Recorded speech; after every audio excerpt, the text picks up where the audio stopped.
أشرقت نفسي بنور من فؤادي حينما رددت يا رب العباد. الحمد لله وحده والصلاة والسلام على من لا نبي بعده. فأعوذ بالله من الشيطان الرجيم. بسم الله الرحمن الرحيم. فكلوا مما ذكر اسم الله عليه إن كنتم بآياته مؤمنين. صدق الله العظيم وصدق رسوله النبي الكريم ونحن على ذلك من الشاهدين. آج جو ہے خطاب اور بیان اس سلسلے میں ہے کہ مسلمانوں کے درمیان ایک ایسا کلمہ اور جملہ ہے جسے دنیا کے تمام مسلمان استعمال کرتے ہیں. تمام مسلمان استعمال کرتے ہیں. اسلامی ثقافت، اسلامی تہذیب و تمدن کی پہچان ہے وہ جملہ. وہ جملہ کیا ہے؟ وہ ہے بسم اللہ یا بسم اللہ الرحمن الرحیم. یہ مسلمانوں میں کثرت سے استعمال ہوتا ہے اور اس کا استعمال جو ہے ایک طرح سے مسلمانوں کی پہچان بن گیا ہے. تو اعوذ باللہ من الشیطان الرجیم کی تفسیر ہو چکی ہے. اب آج سے بسم اللہ الرحمن الرحیم کی شروع ہے. تو سب سے پہلے یہ سمجھیے کہ بسم اللہ الرحمن الرحیم میں 5 کلمہ ہے. پہلا کلمہ ہے حرف با، دوسرا کلمہ ہے اسم، اور تیسرا کلمہ ہے اللہ، اور چوتھا کلمہ ہے الرحمن، اور 5واں کلمہ ہے الرحیم. تو ان 5 کے معنی معلوم ہو جائیں گے تب ان کو ملایا جائے گا. تو با کے معنی عربی زبان میں بہت سے آتے ہیں، 10 سے زیادہ معنی میں با استعمال ہوتا ہے، لیکن یہاں پہ 2 معنی استعمال ہو سکتے ہیں بہت اچھے طریقے سے. ایک ہے مدد اور دوسرے ہے برکت. با کے معنی اور اسم کے معنی نام کے آتے ہیں. اور اللہ جو ہے یہ اللہ رب العزت کا ذاتی نام ہے.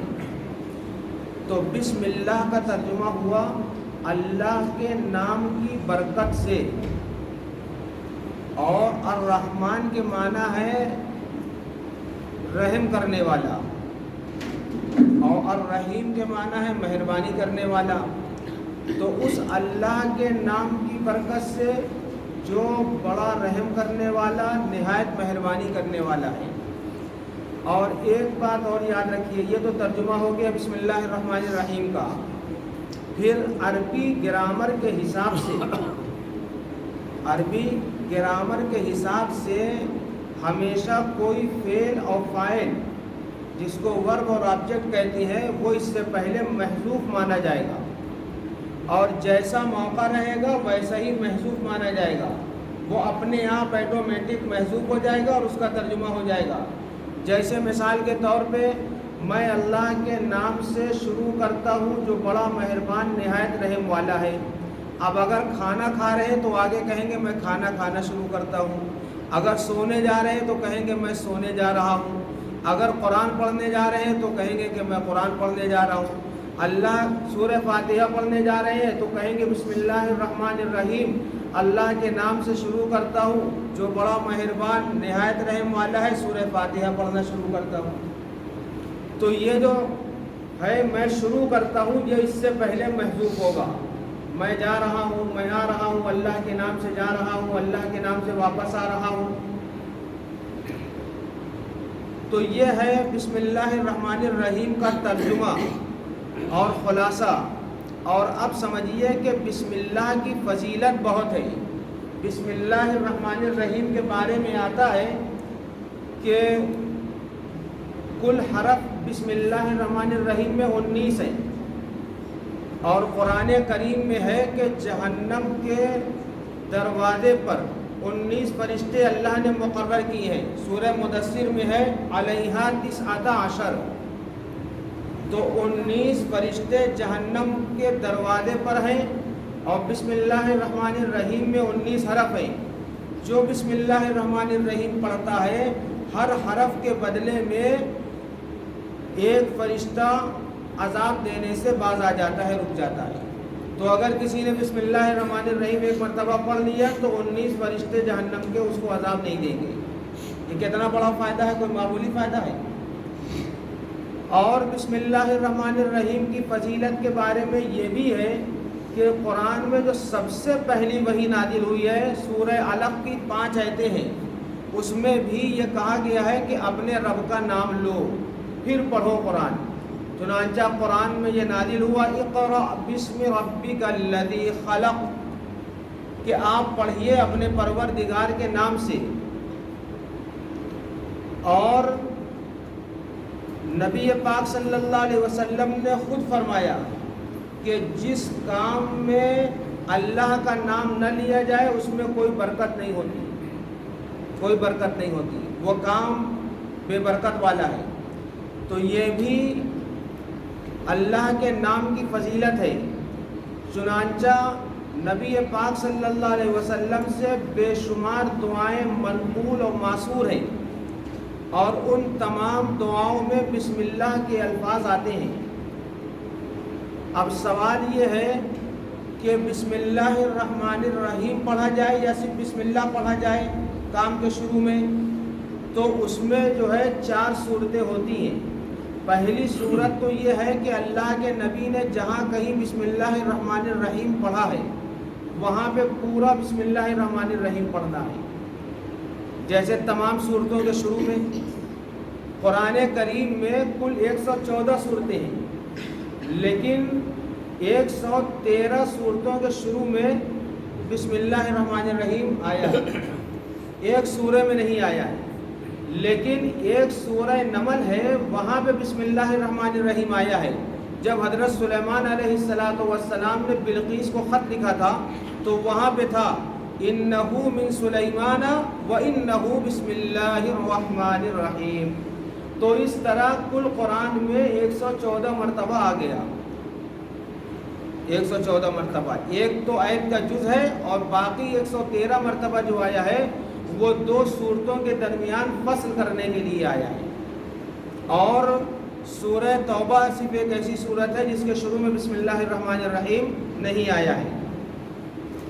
اب جو ہے بسم اللہ الرحمن الرحیم جہاں جہاں ہمارے پیغمبر حضرت رسول پاک صلی اللہ علیہ وسلم نے بسم اللہ الرحمن الرحیم پڑھا ہے وہاں پہ مسلمانوں کو پورا بسم اللہ الرحمن الرحیم پڑھنا ہے۔ یعنی قرآن کی کوئی صورت آپ بسم اللہ کہہ کے نہیں شروع کریں گے بلکہ بسم اللہ الرحمن الرحیم پڑھ کر شروع کریں گے۔ اور جہاں ہمارے پیغمبر حضرت محمد صلی اللہ علیہ وسلم نے صرف بسم اللہ کہا ہے تو وہاں پہ مسلمانوں کو بسم اللہ کہنا مسنون اور مستحب ہوگا، جیسے بسم اللہ اللہم انی اعوذ بک من الخبث والخبائث۔ اور جہاں کہیں نبی پاک صلی اللہ علیہ وسلم نے بسم اللہ کے ساتھ کوئی اضافہ کیا ہے تو اس اضافے کے ساتھ پڑھنا مسنون ہوگا، جیسے اللہم بسمک اموت واحیا، تو یہاں پہ بسمک سے پہلے اللہم بڑھا دیا۔ اور کہیں پہ نبی پاک صلی اللہ علیہ وسلم نے بسمک کے بعد اللہم بڑھایا ہے، بسمک اللہم۔ تو جہاں نبی نے بسم اللہ کے ساتھ کوئی اضافہ کیا ہے وہاں پہ مسلمانوں کے لیے بسم اللہ کے ساتھ اضافہ سنت و مسنون ہے۔ اور جہاں نبی پاک صلی اللہ علیہ وسلم نے نہ بسم اللہ الرحمن الرحیم کہیں پڑھا، کوئی ایسی صورت نہیں پیش آ جائے نہ بسم اللہ اور نہ بسم اللہ کے اضافے کے ساتھ، تو وہاں مسلمانوں کو اختیار ہے کہ وہ اپنا کام جس طرح سے چاہیں شروع کریں۔ جیسے مثال کے طور پہ یہ کہا جا سکتا ہے کہ موبائل کا آن کرنا، اب نبی پاک صلی اللہ علیہ وسلم کے زمانے میں موبائل نہیں تھا، گھڑی نہیں تھی، اب یہ ایک نئی چیز ہے، تو اب جو ہے گھڑی بند ہو گئی ہے اس کو آن کرنا ہے، موبائل بند ہو گیا اس کو آن کرنا ہے، تو آپ چاہے بسم اللہ کہہ کے آن کر لیجئے، چاہے بسم اللہ الرحمن الرحیم کہہ کے آن کر لیجئے، چاہے بسم اللہم کہہ کے آن کر لیجئے۔ وضعی گھڑی کے باندھنے کا بھی مسئلہ ہے۔ تو یہ ہے کہ نبی پاک صلی اللہ علیہ وسلم سے خلاصہ جہاں جو ثابت ہے اسی طرح سے پڑھنا ہے، اور جہاں کچھ ثابت نہیں ہے کسی نیک عمل میں تو وہاں پہ خود سے آپ کو جو جی میں آئے پڑھ سکتے ہیں۔ اور یہ بسم اللہ کا پڑھنا بہت چھوٹا اور مختصر سا عمل ہے۔ میرا خیال ہے کہ بسم اللہ یا بسم اللہ الرحمن الرحیم پڑھنے میں 10 سے 15 سیکنڈ بھی نہیں لگتا ہے، لیکن یہ چھوٹا سا عمل اللہ کے ہاں بہت بڑا ہے، بہت بڑا ہے، اس سے بے شمار فائدے ہیں۔ حتیٰ کہ یہاں تک ہے مسئلہ کہ بہت سے عمل ایسے ہیں کہ اگر اس میں اللہ کا نام نہ لیا جائے تو وہ چیز کیا ہو جائے گی؟ حرام ہو جائے گی۔ جیسے کوئی انسان کوئی جانور ذبح کرتا ہے اور اگر اس پہ اللہ کا نام نہ لے، یا اللہ کا نام نہ لے یا اللہ کے غیر کا نام لے، تو وہ جانور حرام ہو جائے گا، وہ مردار شمار ہوگا، ذبیحہ شمار نہیں ہوگا۔ اللہ نے صاف صاف قرآن میں فرمایا ہے فَكُلُوا مِمَّا ذُكِرَ اسْمُ اللَّهِ عَلَيْهِ إِن كُنتُم بِآيَاتِهِ مُؤْمِنِينَ، تم کھاؤ اسی کو جس پر اللہ کا نام لیا گیا ہے، کیونکہ وہی مومنوں کے لیے حلال ہے۔ وَلَا تَأْكُلُوا مِمَّا لَمْ يُذْكَرِ اسْمُ اللَّهِ عَلَيْهِ وَإِنَّهُ لَفِسْقٌ، اور جن چیزوں پر اللہ کا نام نہیں لیا گیا وہ مسلمانوں کے لیے کھانا حلال نہیں ہے، وہ سراسر گناہ ہے اس کا کھانا، اسی لیے جھٹکے کا مال نہیں کھا سکتا آدمی۔ تو معلوم یہ ہوا کہ بسم اللہ کا پڑھنا کہیں کہیں فرض اور واجب ہے، جیسے ذبح کرنے میں فرض و واجب ہے، اگر اس فرض و واجب کو چھوڑ دے گا تو جانور جو ہے حلال کے بجائے وہ مردار کہلائے گا۔ تو یہ ایک بہت بڑا فائدہ ہے کہ بسم اللہ سے جانور حلال ہو جاتا ہے۔ اور ایسے ہی جو ہے بسم اللہ کے پڑھنے اور کہنے سے برکت آتی ہے۔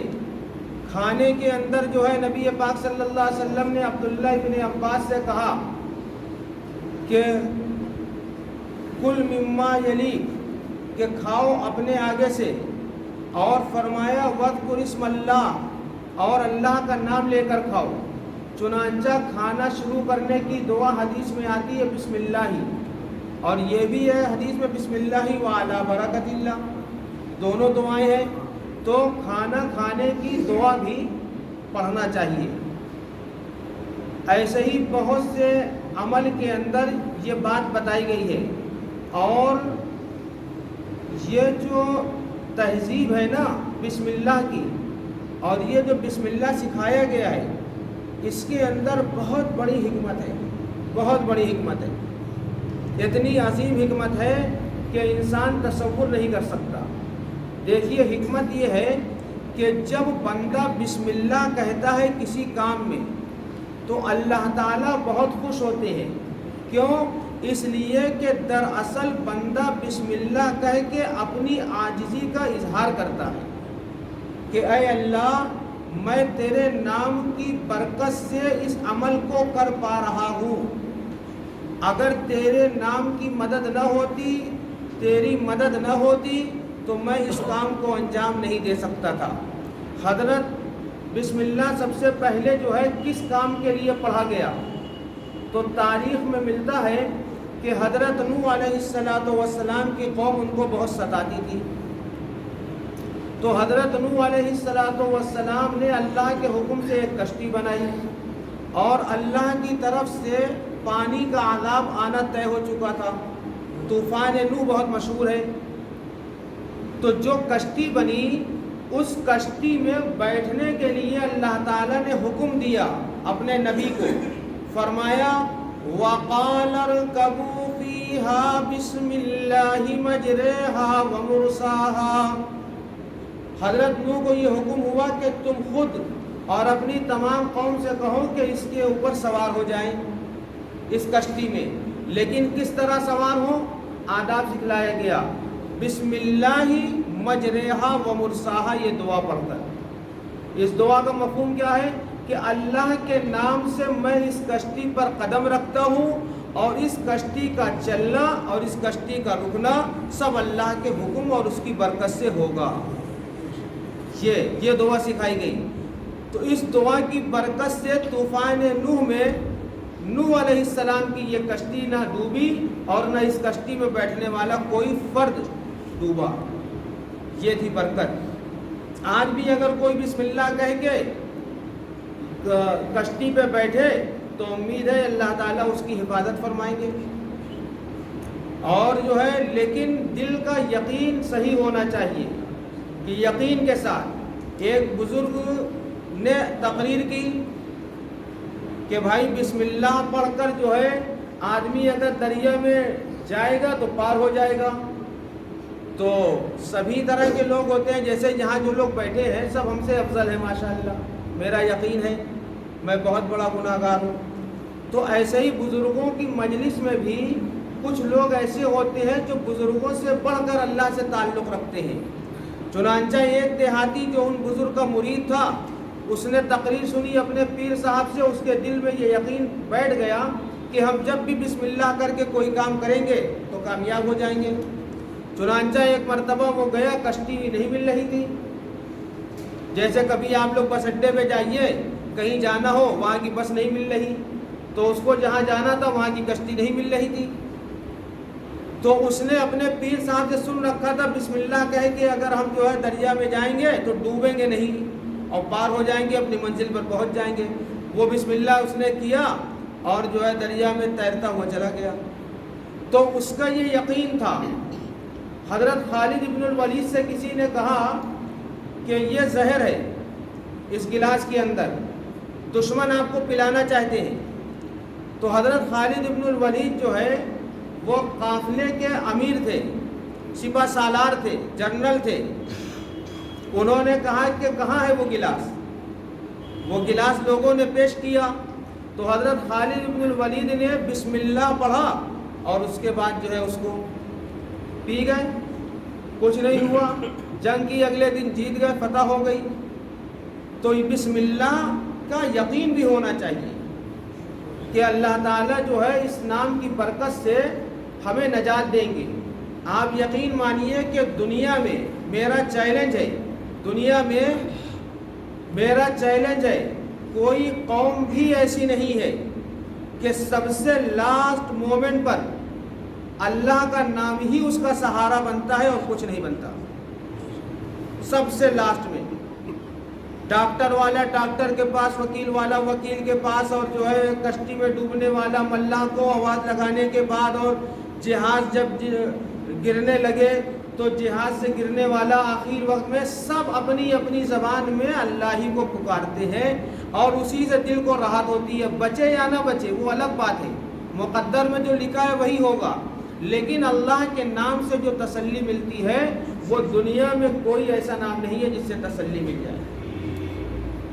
اس لیے جو ہے اللہ کا نام لینا، ہر کام کے شروع میں بسم اللہ پڑھ کر ہر کام کو شروع کرنا، یہ اسلامی تہذیب و ثقافت ہے. مسلمانوں کو اسے اپنے درمیان زندہ رکھنا چاہیے. اللہ تعالی ہمیں اور آپ کو بھی جو ہے بسم اللہ پڑھ کر ہر نیک کام شروع کرنے کی توفیق عطا فرمائے. اور یہ یاد رکھیے گا کہ کسی غلط کام پر بسم اللہ پڑھنے سے صحیح نہیں ہوگا. ہاں معلوم ہوا رشوت لینے سے پہلے بسم اللہ پڑھا تھا، رشوت حلال، سمجھا؟ تو ایسا کبھی نہیں ہوگا. غلط کام پہ بسم اللہ نہیں پڑھنا ہے، اور نہ غلط کام پر بسم اللہ پڑھنے سے وہ صحیح ہو جائے گا.